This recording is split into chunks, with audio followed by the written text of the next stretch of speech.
Welcome back. I hope all of you are keeping well, taking good care of yourselves and your families. Stay safe. Let's continue the discussion that we are having on healthcare research in India. And today I want to look at what happens when healthcare research questions are selected only from particular healthcare settings. What happens if all healthcare practitioners at all levels, or let's say most healthcare practitioners at all levels of healthcare, are not involved with healthcare research? Does it matter? Is it enough that only a particular section, a particular subset or subgroup of healthcare practitioners engage in healthcare research? Is it necessary that most healthcare practitioners must engage in healthcare research? Does it impact on the results? Does it impact on the direction of healthcare that's provided in the country and across the globe as well? So what happens if the healthcare research is directed and is done almost entirely at an advanced tertiary care level or a tertiary care? By its very definition, you would expect that an advanced tertiary care level healthcare setting or a tertiary care level healthcare setting has got access to the best infrastructure, the best within the country at least. Higher end technology, higher end instrumentation, highly skilled personnel, dedicated departments or units that are focused on specialized areas, specialty care, the best. And hence it's equipped to provide good answers. Look at questions, try to answer questions with the best available infrastructure and resources, and provide valid, reliable answers.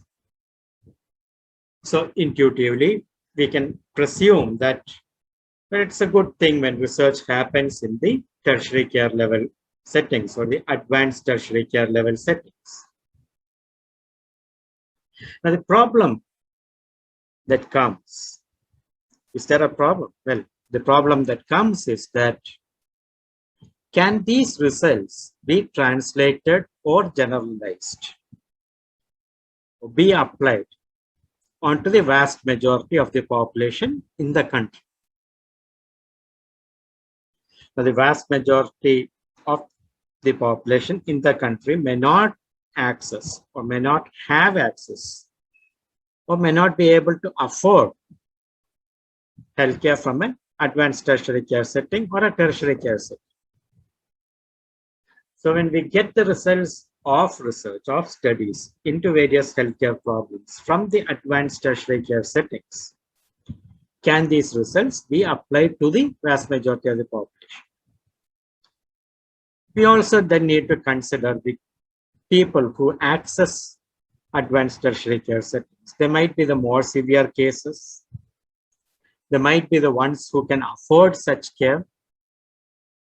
There might be the terminal cases.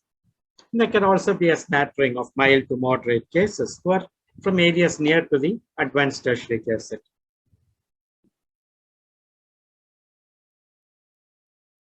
Will studies done there apply to those with milder disease? Will studies done there apply to people from different settings?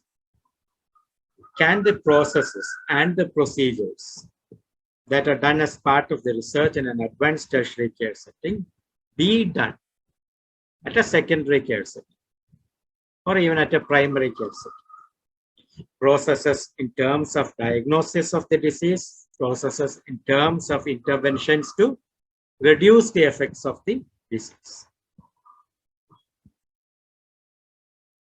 These are considerations that have to be thought of.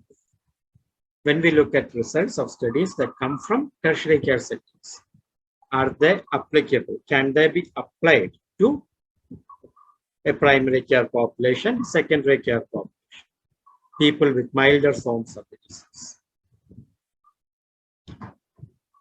Can they be adapted?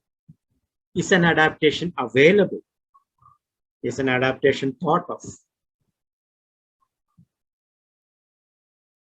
This is a problem that comes when we rely on research only from a tertiary care setting or only from an advanced tertiary care setting, and when primary care physicians and secondary care physicians are not involved with the research. As an example, let's look at childbirth again. And I'm using childbirth as an example because we have about 30 million childbirths every year in India. So there is a sufficient number, a large number. And we have high perinatal mortality, maternal mortality, neonatal mortality. So it works in the sense that we need to address these problems. So let's look at childbirth. Now, one important disease during pregnancy that has got grave effects on the pregnant mother as well as the newborn baby, on the fetus that's within the mother and will be born, is preeclampsia, pregnancy-induced hypertension. The diagnosis of preeclampsia was earlier based on a clinical history, past obstetric history, past history during the previous pregnancy, demographics, age of the mother, and things like that. It's graduated now to the ability to predict who is at high risk for the development of preeclampsia using a combination of clinical factors, history, demographics, the mean arterial blood pressure, which is done simultaneously on both arms, measured in both arms, and fetal Doppler screens.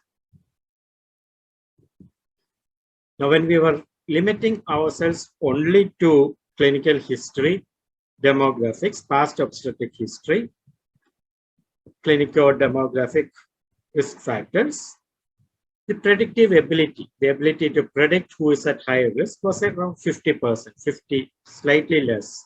If you want to put a range, we could say it's between 40 to 60%. Actually, it's around 48%, 52%, within that range. So it's not picking up. When we added mean arterial blood pressure and fetal Doppler studies, the predictive ability, the ability to predict who might develop preeclampsia, increased to about 70%, somewhere between 70 and 80%. So you can see that there's a big increase there. Now let's look at applying that to a population, and let's look at what we have within India. The ability to do obstetric ultrasound is there. There are radiologists who are capable of doing it, who are trained to do it, fetal radiologists. Obstetric ultrasound is done, widely available, affordable. So to do that test is not a problem. We also need to keep in mind that the National Family Health Survey 4, that was done in 2015 to 2016, reported that only about 60% of pregnant women had an ultrasound examination at least once during their pregnancy, during the course of their pregnancy. So the penetration, or let us say that the reach of this particular diagnostic modality, it's a very useful diagnostic modality in pregnancy, is low.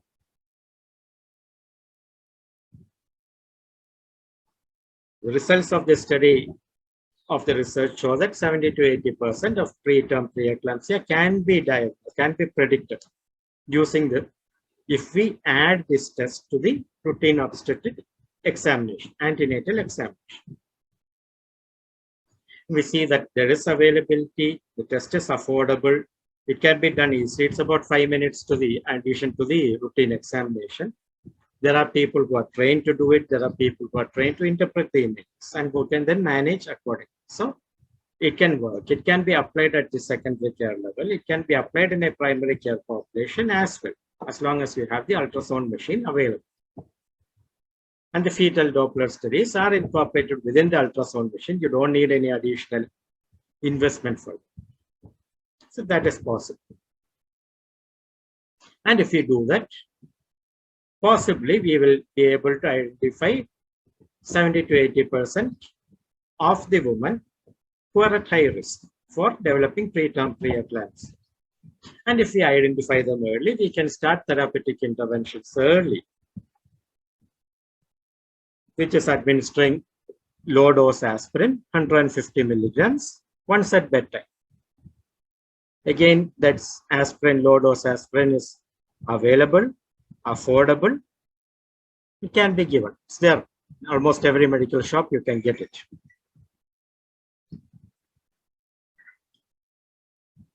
And the incorporation of the Doppler test and the administration of the low dose aspirin can help minimize the development of preterm preeclampsia in those who are at high risk. Now, we have done this as part of a national program of the Indian Radiological and Imaging Association, program known as Samrakshan. We have done this and we have found that 70% of the women called as high risk and who are given low dose aspirin did not progress to preterm preeclampsia.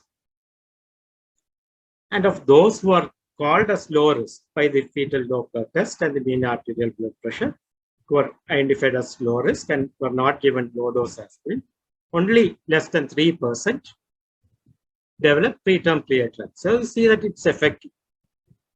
And it addresses a major cause of maternal mortality, perinatal mortality, fetal growth restriction. So it's useful. Newer diagnostic modalities have come that help to improve the predictive ability for preeclampsia in pregnant women. And these include serum markers, biochemical markers. So you draw blood, you take the serum, and then you test for certain factors, certain biochemical markers. And when you test for that, that helps improve the predictive ability to 90% and above.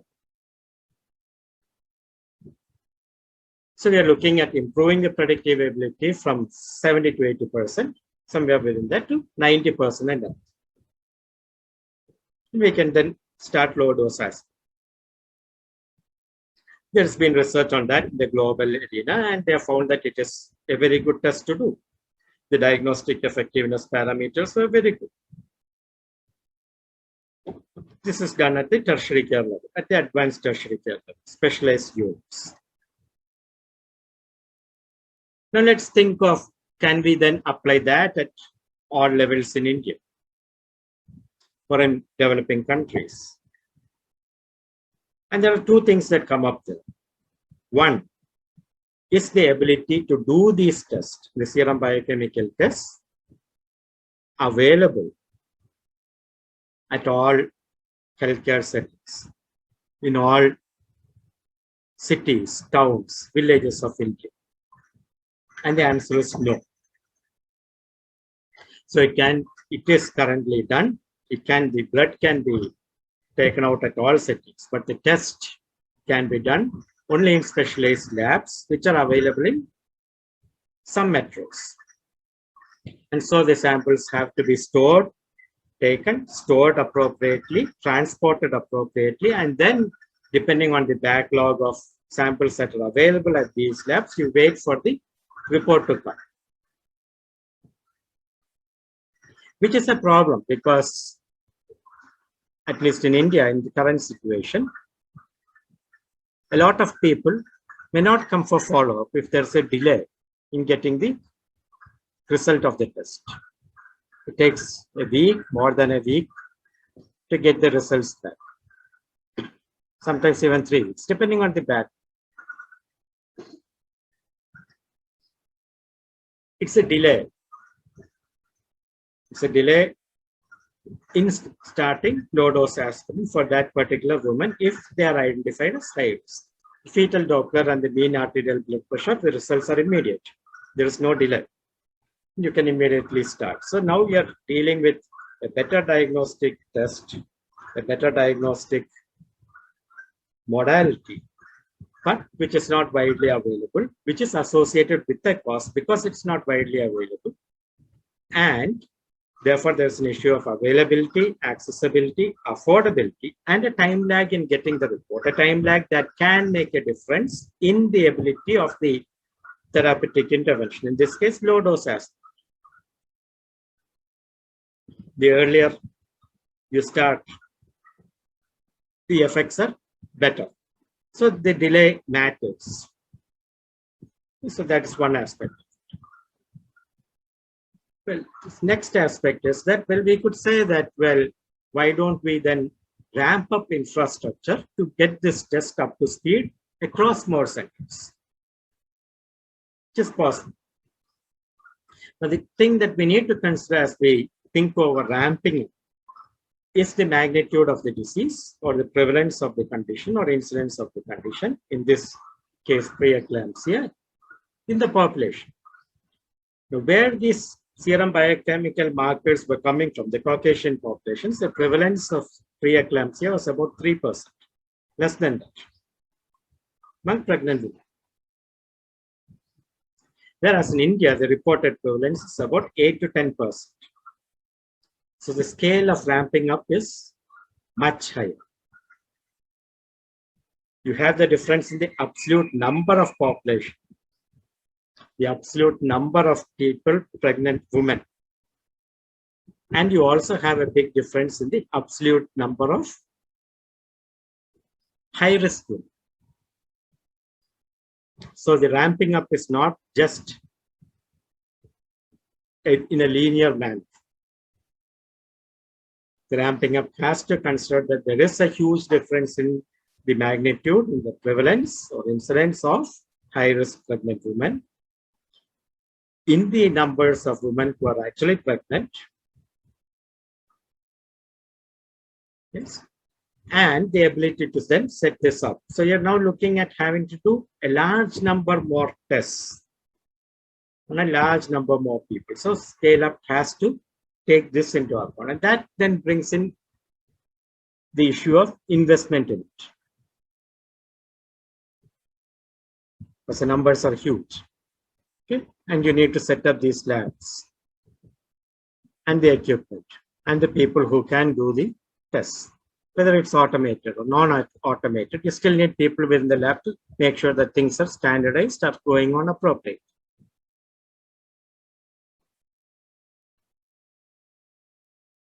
From a research perspective, what happens is that once serum biochemical markers are established as excellent, with a very good predictive ability, it becomes a benchmark against which further studies on the identification of preeclampsia come in. So over a period of time, you will find that studies that do not use the serum biochemical markers have a question mark against them, whether the process of identifying high-risk women through the screening process is appropriate. And so studies that then do not have these markers get pushed down on the evidence scale. They get pushed down because the process, the methodology is not against the global standard. This happens even in diagnosis, where improved diagnostic modalities, let's say an MRI imaging,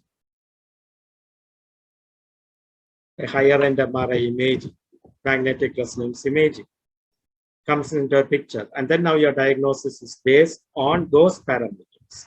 And if you are at a secondary level, or if you are reporting from a primary level and you don't have magnetic resonance imaging, your diagnosis is questioned because those parameters, accepted global standards, are not available.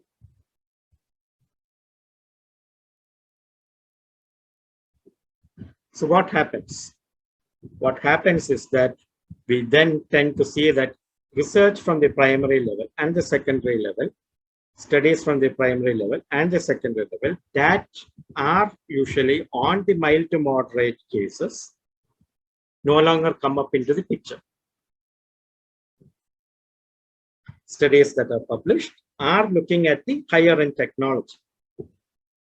They are looking at those as parameters. They are looking at reporting on a select population that have approached them.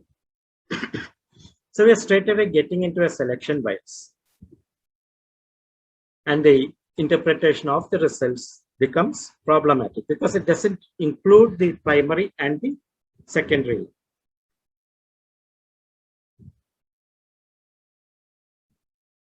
Something to think over. So when research or healthcare studies don't happen at the primary and the secondary level, we lose out on information on the milder cases. We lose out on information on the moderate cases. We lose out on information on pragmatic realities pertaining to accessibility, availability, affordability, follow-up schedules, barriers from a huge segment. One aspect. When research is coming only from advanced tertiary care centers or tertiary care centers, we have the best infrastructure available. We have the use of the best infrastructure available, but we have a population that may not be representative of the overall population of people with the disease. There might be the more severe cases. There might be the cases that can afford coming in to the tertiary care center, and hence are different from those at the primary and secondary care. There's a difference. There is also then the possibility coming in that as that becomes the accepted norm all through, use of higher end instrumentation for everything, if that becomes the accepted norm all through, does the standard of care, our interpretation of the standard of care applied at the primary and secondary level change? But this is not an issue only with primary and secondary care. This is also an issue with the government sector hospitals as well. Public sector hospitals, teaching hospitals, medical college hospitals, teaching hospitals, compared to the advanced tertiary care private sector hospitals, or even some of the non-governmental organization hospitals that have got access to the best infrastructure. So what happens here now is that research from these centers starts reducing. They're not published because we now have an artificial global standard, accepted standard, against which these do not stand up in terms of diagnosis. The diagnosis of preeclampsia, well, I think it's not proper because these were not. Your screening protocol did not include serum biochemical markers, and hence I feel that it's not appropriate. I cannot rely on your results. So now care, or the adaptability of care for a larger segment of the population, sort of gone. Well, not gone as in disappeared, but it's sort of breaking down. Because the standards are standards that cannot be applied all. So we need to be looking at adaptability of standards as well. Now the question is, who has to do that? And the answer really is that if primary care and secondary care,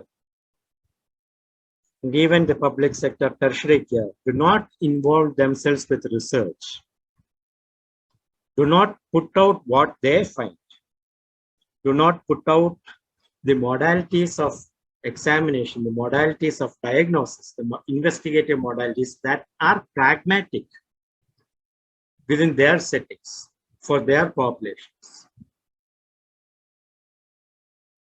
then the only modalities that are available are the higher end modalities that are not pragmatic, and hence we end up with an imbalanced healthcare system. And the imbalance in the healthcare system has consequences because the public also starts feeling that we need all those higher end tests for an effective diagnosis, for an effective intervention. We need to go to the advanced tertiary care center alone or to the tertiary care centers alone. We don't trust what happens in the primary care and secondary care centers because those higher end tests are not there. Higher end modalities are not there. And part of that breakdown of trust is because there's not enough information from the primary and secondary care levels or even the public sector tertiary levels to show that there is good diagnostic possibilities, there is good prognostic possibilities, there's good investigative possibilities, even at these levels, with good outcomes. You have to couple it with good outcomes. You have to make sure that they are linked in terms of outcomes to show that it is possible, and this is all that's needed. Coming back to the childcare example that I quoted at the beginning. Now, let's say that we are able to identify 70 to 80% of the high-risk pregnant women using fetal Dopplers, which is available. And we are able to increase the ability to identify, increase that ability to identify the high-risk women from 70 to 80%, from that to 90% and above, 90 to 95%, let's say. But to make that increase, we have to ramp up infrastructure quite well. We have to do more tests. We have to do more labs. We have to do it in a manner that we are able to get the results back in immediately.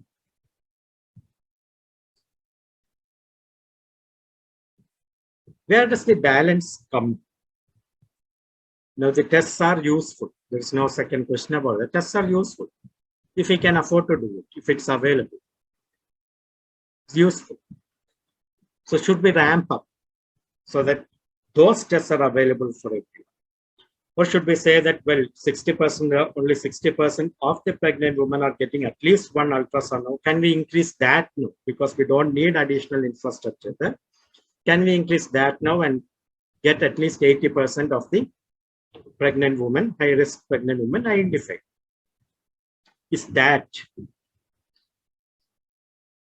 wiser in terms of prioritization? So how do we prioritize? The huge costs that are associated with ramping up the infrastructure for the development of labs that can, or the capability of labs that to deal with the large number of samples of serum biochemical markers. Can that amount instead be diverted or placed into, say, things like better nutrition for the pregnant women, ensuring better antenatal coverage for the pregnant women? Antenatal coverage in India is per the National Family Health Survey 4 visits as recommended was just about 58%. Suboptimal. Might have increased in the NHFS, National Family Health Survey 5. Still not out. The full report is still not out, but might have increased. But even then, can we then look at, instead of ramping up that infrastructure, can that amount be diverted or be used to improve the general health of the population, the pregnant women, including from the pre-conception stage? Will that then help to reduce morbidity in pregnancy? So these are questions that need to be answered. These are questions that must be answered. To answer these questions, we need data from the primary and secondary care level as well.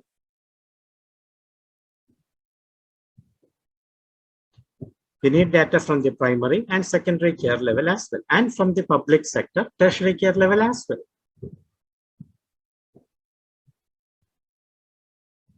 When we don't have that data, then the only data that we can fall back on or rely on develop decisions, to develop evidence-based decisions, is the data that comes only from the tertiary care private sector, advanced tertiary care sectors, which is not representative of the entire spectrum of the population that needs that care.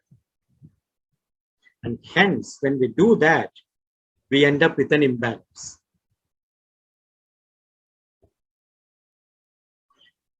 So the thought that I want to leave you with is, more often than not, we associate research with the ability to derive some results, which may be an answer to a clinical question, which may be an answer to a public health question. So we look at the ability of the question, we look at the ability of the process to derive answers to that particular question.